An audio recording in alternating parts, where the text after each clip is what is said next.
Devilish distractions can obscure divine objectives.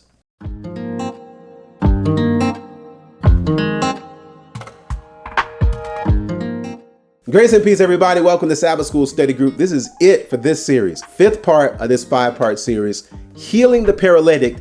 One more example of how Jesus dealt with controversies. We're going back to Mark chapter 2, where in Mark 2, Jesus is dealing with a controversy that it's tragic because it's such a distraction. It's almost as if the distraction brings on the miracle. This wasn't something necessarily that Jesus was bent on doing in dealing with this brother who was paralyzed. Before we talk about what he actually did, thank you so much for watching. We appreciate you. We value you. Please subscribe to the channel. Get that subscriber number up so that, again, those likes up. That makes it easier for others to find out about what's going on here at Change Ministry. And we appreciate you sharing this video with someone else as well. Visit us online at changeministry.org. Lots of studies to see and to enjoy. We appreciate you. And now let's get to it. Because in this story, we look at a serious distraction. And it's a distraction that leads Jesus to take such a firm stance and make such a marked opposition to it that he does a miracle. So there was something that he did not want to be missed here. And so that's why we're going there, so we don't miss it either. In Mark chapter 2, verse 3.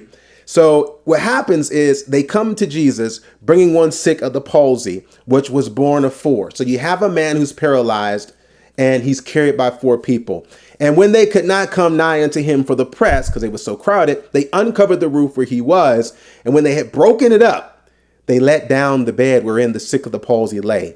And when Jesus saw their faith, he said unto the sick of the palsy, Son, thy sins be forgiven thee.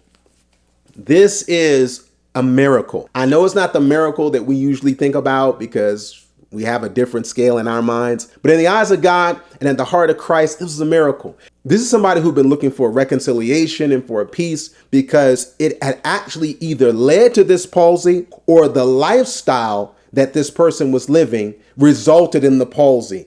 And so there wasn't just the physical infirmity, there was this emotional burden that was so heavy that this guy had 4 people who knew that this brother's in such a bad place. We're going to go this far to get him in a right place. Because notice how the verse says he doesn't just see his faith. It says he saw their faith. So all 5 of their faith. And it moved the heart of God.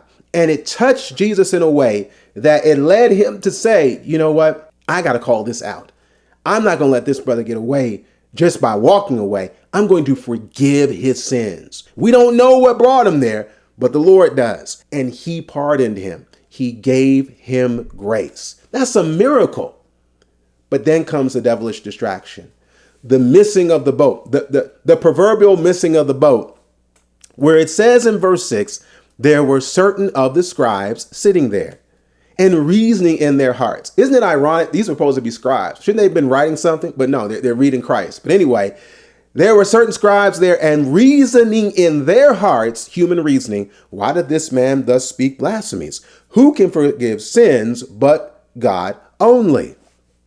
In their reasoning interfered with righteousness. That does not mean that when we become Christians, we throw out rational thinking. God is the one who made our minds. He made our minds and he wants to use them. But the power of his presence in us is that he sanctifies that mind. He uses our minds in order to understand our faith. They weren't making that connection. They were using their minds to replace faith. So Jesus deals with the distraction. How does he deal with it?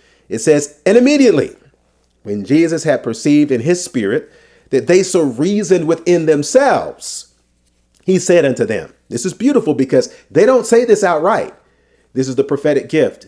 Jesus reads their minds. And he says to them, why reason ye these things in your hearts? Whether it is easier to say to the sick of the palsy, thy sins be forgiven thee, or to say, arise and take up thy bed and walk. But so that you will know that the Son of Man hath power on earth to forgive sins, he saith to the sick of the palsy. Notice the words that Jesus is using here in verse 10. He knows they're not ready. He can't go lean in all the way and go full blown Son of God. He meets them where they are. And he says that you will know that I'm here to save you, and you will know that I am the Son of God, he tells him to get up. This verifies his relationship to God, and it verifies his relationship to us. He is sent from God to save us. He's sent from God to get us out of our beds of palsy, out of our pasts, and into his promise. And he raises his brother up. But notice what the devil tried to use, a distraction. He's trying to use a theological issue or a theological question to miss this divine revelation. His tactics have not changed. He gets us chasing these obscure questions that have really nothing to do with the real issue or even the real conflict. In this case, this was a broken heart that needed to be healed. But to show that he could heal hearts, he heals a broken body. These stories and how Jesus dealt with these controversies are really helpful to us. They allow us to see life and keep life real and keep life 100, but to recognize that even in real life, there can be real victory. There can be real solutions. There can be real growth. I pray today and through this whole series that we take these principles and we apply them to our life. We walk them through our controversies to go from, instead of from controversy to controversy, by the grace of God and the power of his spirit in us, we go from conquest to conquest. That's God's will for Israel.